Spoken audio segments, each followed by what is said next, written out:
Ideas हैं, जल्दी ही discuss करेंगे, आपको नोट्स पे 2 रुपए खर्च करने की जरूरत नहीं है। देखिएगा, discontinuity in the developmental process refers to, यानी कि विकासात्मक प्रक्रिया में असातत्य। असातत्य क्या है, यानी डिसकॉन्टिन्यूटी क्या है? डिसकॉन्टिन्यूटी वही डिसकॉन्टिन्यूटी है जो प्याजे मान रहे हैं कि भैया स्टेज में, एक स्टेज में इतनी चीज, दूसरी स्टेज में इतनी चीज, ऐसे आप सीखेंगे। बताइएगा एक बार, बताइए बताइए।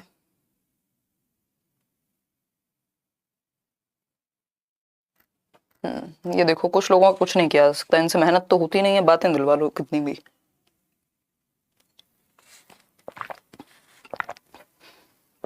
फोकस करो टॉपिक पे, डिस्ट्रैक्टिंग कमेंट मत करो। सोनाली हैप्पी बर्थडे भाई। न्यू वेज ऑफ अंडरस्टैंडिंग पूजा कह रही हैं, या आप में से कई लोग कह रहे हैं। चलिए समझते हैं।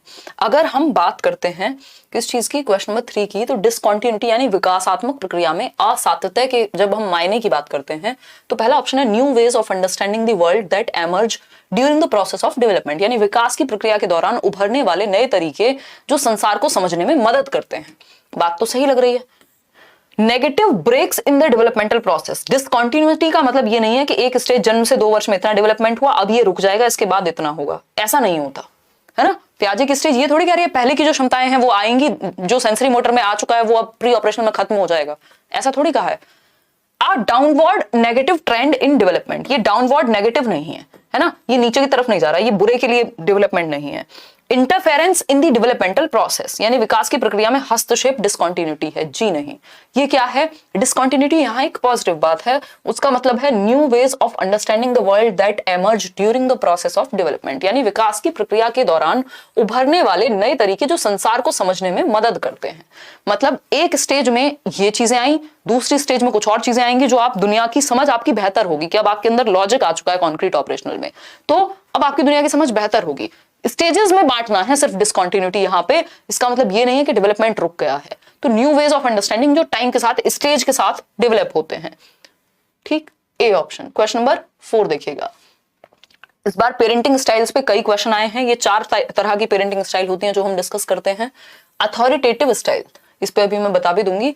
पालन पोषण की प्राधिकारिक शैली, ठीक, अथॉरिटेटिव स्टाइल ऑफ पेरेंटिंग की जब हम बात कर रहे हैं तो ये किस पर बेस्ड है? पहला ऑप्शन है making decisions for the child, बच्चे के लिए खुद निर्णय लेना। तो वो तो वैसे वाली बात होगी ना, अमिताभ बच्चन याद कीजिए कभी खुशी कभी गम के, तो वो क्या है? वो अथॉरिटेटिव नहीं है, वो अथॉरिटेरियन है ना, वो अथॉरिटेरियन है। खुद ही आपने निर्णय ले लिया, तुम्हारी शादी किससे होगी हम बताएंगे, क्या करना है तुम्हें जीवन में हम बताएंगे, उसकी अपनी कोई चॉइस छोड़ी ही नहीं। तो ये अथॉरिटेटिव नहीं है, अथॉरिटेरियन है। ये सत्ता, ये निरंकुशवादी हो गया अथॉरिटेरियन, हिटलर जैसे माँ बाप, है ना। बी ऑप्शन है not listening to a child's point of view, listening होगा, ये स्पेलिंग मिस्टेक है, listening to a child's point of view. तो ये भी गड़बड़ है कि बच्चे के पक्ष को सुन ही नहीं पा रहे हैं, क्योंकि आप उसको एक इंडिपेंडेंट लाइफ मानते ही नहीं है। आप तो कहते हैं हमने पैदा किया, जैसे हम करेंगे वो करोगे अब तो तुम, ठीक है ना। Making unreasonable demands from the child, यानी बच्चे से अविवेकपूर्ण मांग करना जिसमें कोई रीजन नहीं है, क्योंकि अगर आपकी बात में रीजन है तो आप रीजनिंग दे सकते हैं, बच्चे के सामने स्पष्ट कर सकते हैं। अब उसको दीवार में जाके कहीं सर फोड़ना है तो फोड़ेगा ही, लेकिन रीजनिंग अगर आप, और ऐसा होगा नहीं अगर आप शुरुआत से ही उसको मौका देते आए हैं, रीजनिंग रखते आए हैं, तर्क रखते आए हैं उसके सामने कि भाई उसका डिसीजन अगर उसे अच्छा लग रहा है तो आप तर्कपूर्ण तरीके से समझाएं कि भाई ये तरीके या इसमें ये प्रॉब्लम्स हो सकती है, तुम बताओ तुम्हारा क्या सोचना है। तो ये अथॉरिटेटिव में होता है सब। Engage in joint decision making, ये बेस्ट पेरेंटिंग स्टाइल है, अथॉरिटेटिव, है ना। अथॉरिटेरियन नहीं, अथॉरिटेटिव है कि जब संभव हो तब बच्चे के साथ साझेदारी में निर्णय लेना। Engage in joint decision making wherever possible, जहां पे भी हो सके। जॉइंट डिसीजन मेकिंग का मतलब क्या है? बच्चे का भी पक्ष जहां शामिल हो और पेरेंट का भी, है ना। दोनों लोग मिल करके रीजनिंग लगा करके या बातचीत करके दोनों में से जो चाहते हैं उस एक डिसीजन पर आ पाए, ठीक है ना। इतनी बात क्लियर है। हमारे बिहार में माँ बाप हिटलर से भी आगे नहीं। तो जॉइंट डिसीजन मेकिंग की अगर हम बात करें तो शौर्य सिंह कह रहे हैं लाइक के लिए बोल दो। देख रहे हो कितना शौक है बच्चों को, आप लोग भूल जाते हो। कोई बात नहीं, माहौल बन रहा है, पढ़ाई पे ध्यान दो, लाइक शेयर देखा जाएगा। जब संभव हो तब बच्चे के साथ साझेदारी में निर्णय लेना, है ना। तो अथॉरिटेटिव में फायदा यही है कि कंट्रोल भी होता है और केयर भी होती है। ध्यान रखिएगा ये 4 पेरेंटिंग स्टाइल हैं। एक है आपका अथॉरिटेरियन, निरंकुशवादी कहेंगे इसको, अथॉरिटेरियन। हिंदी में याद रखने की बजाय इंग्लिश में याद रखिएगा, क्योंकि हिंदी में नाम बदल जाएंगे फिर आप कंफ्यूज होंगे पेपर में, ठीक है। और एक है अथॉरिटेटिव, अथॉरिटेटिव जिसकी अभी बात हो रही थी, ये बेस्ट है अगर हम बात करें। फिर आता है क्या, फिर आता है आपका अथॉरिटेटिव और अथॉरिटेरियन। देन पेसिमिस्टिक भी आएंगे, पैसिव, पैसिव कह लीजिए, इनका दूसरा नाम याद आ रहा हो किसी को तो लिखना, ठीक है ना, दूसरा नाम अगर याद आ रहा हो तो लिखना। अथॉरिटेटिव पेरेंट्स हैं, अथॉरिटेरियन पेरेंट्स हैं, और पैसिव या जो भी आप कहना चाहें इसको, और एक होते हैं नेग्लेक्टफुल। क्या होते हैं? नेग्लेक्टफुल, यानी उनको फर्क ही नहीं पड़ता, ये अवॉइडेंस में है, इनको पता ही नहीं बच्चा कौन सी क्लास में है, ठीक है ना। तो अगर हम यहां पे बात करें, पैसिमिस्टिक है ना, परमिसिव, परमिसिव होते हैं एग्जैक्टली, हाँ। तो अगर हम बात करें परमिसिव की, परमिसिव की जब हम बात कर रहे हैं, देखिएगा सिंपल बात है, एक चीज होती है केयर जो पेरेंट में होनी चाहिए क्योंकि बच्चे को केयर चाहिए, और दूसरी चीज होती है कंट्रोल, के थोड़ा सा कंट्रोल भी हो, क्योंकि बच्चा ऐसा तो नहीं हो सकता ना कि हमेशा से वो उसमें उतनी समझ हो कि वो सारे डिसीजंस अपने अच्छे ले ले, तो और शुरुआत में जीवन के जरूरी होता है कि एक डिसिप्लिन बच्चे में आ जाए, तो इसलिए कंट्रोल की भी जरूरत होती है, ठीक। तो केयर और कंट्रोल दो ही चीजें हैं पेरेंटिंग में जो जरूरी है यहाँ पे, है ना, केयर और कंट्रोल। अब जब हम केयर और कंट्रोल की बात कर रहे हैं, दो चीजें हैं पूरी पेरेंटिंग में यहाँ पे अगर हम समझें, केयर और कंट्रोल, ठीक है।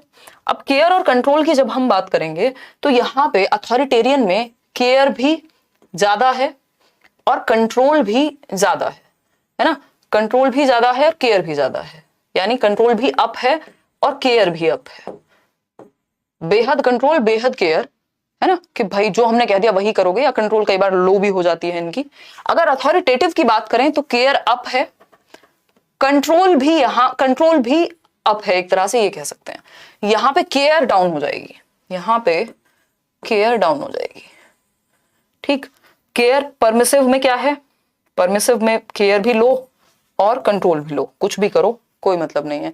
नेग्लेक्ट मतलब बेसिकली ये ऐसे वाली चीज है, केयर ज्यादा होती है परमिसिव में, आज मेरा दिमाग पता नहीं कहाँ है। और नेग्लेक्टफुल की जब हम बात करें तो केयर लेस कंट्रोल लेस, ठीक। मतलब क्या हुआ, इसको समझने की कोशिश करते हैं, ये तो मैथ्स जैसा लगने लग गया होगा, इसको समझने की कोशिश करते हैं। सिंपल बात है, अथॉरिटेरियन पेरेंट्स केयर उतनी इनकी नहीं होती, कंट्रोल इनका ज्यादा होता है, ठीक। तो ये फिर हिटलर बन जाते हैं कि बच्चे को क्या चाहिए उससे इन्हें फर्क नहीं पड़ता, केयर कम है कंट्रोल ज्यादा है, कह दिया तो कह दिया। ये अमिताभ बच्चन है किसके, कभी खुशी कभी गम के। अथॉरिटेटिव की जब हम बात कर रहे हैं तो यहाँ पे केयर भी है आपके बच्चे के प्रति और कंट्रोल भी है, यानी आप क्या कर रहे हैं, डिस्कशन करके तरीका निकाल लेंगे। परमिसिव की जब हम बात करेंगे तो यहाँ केयर इतनी ज्यादा है कि कंट्रोल कम हो जाता है, मेरे बच्चे को जो चाहिए वही चाहिए, बच्चा चाहे अपना सर फोड़ने की बात कर रहा हो, मतलब अपने लिए खराब चीजें ढूंढ रहा हो। केयर यहाँ बिल्कुल कम है नेग्लेक्टफुल में, और कंट्रोल भी कम है, कुछ फर्क नहीं पड़ता, पैसे आ जाते हैं महीने के। वो मूवी आपने देखी होंगी जिसमें माँ बाप चेक दे देते हैं, माँ बाप की शक्ल देखी नहीं है बच्चे ने पूरी जिंदगी, बट पैसे देखे हैं बस, तो ये वही वाले हैं नेग्लेक्टफुल। हो सकता है वो पैसे बिना देते हो, है ना, वहां फिर भी थोड़ी बहुत केयर होगी। तो नेग्लेक्टफुल जिनको फर्क ही नहीं पड़ता। बेस्ट कौन सा है, बेस्ट सिंपली आपका अथॉरिटेटिव है अगर हम बात करें, ठीक है। टीचिंग में कौन सी बेस्ट है स्टाइल, तो वो डेमोक्रेटिक है, यानी जहां पे बातचीत हो और काम बने। आगे बढ़ेंगे क्वेश्चन नंबर 5 पर। क्वेश्चन नंबर 5 देखिएगा,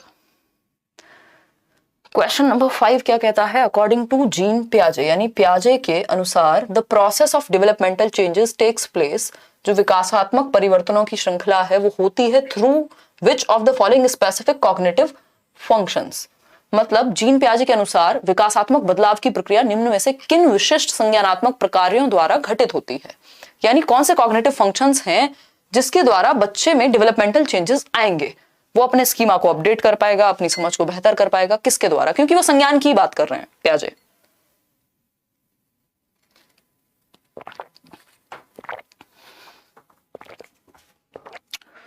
जवाब दीजिए,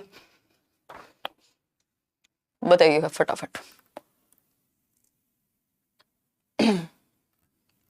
देखिएगा, अगर हम बात करते हैं जीन पियाजे की, तो वो कौन से एक्सपीरियंस है? एक्सपीरियंस और सोशल ट्रांसमिशन, ये भी फैक्टर्स में है। एसिमुलेशन और एकोमोडेशन, ये भी है। सोशल ट्रांसमिशन एंड मैचुरेशन, इन सबसे बेहतर क्या है? Assimilation and accommodation. क्यों? क्योंकि पूछा क्या है? Developmental change takes place.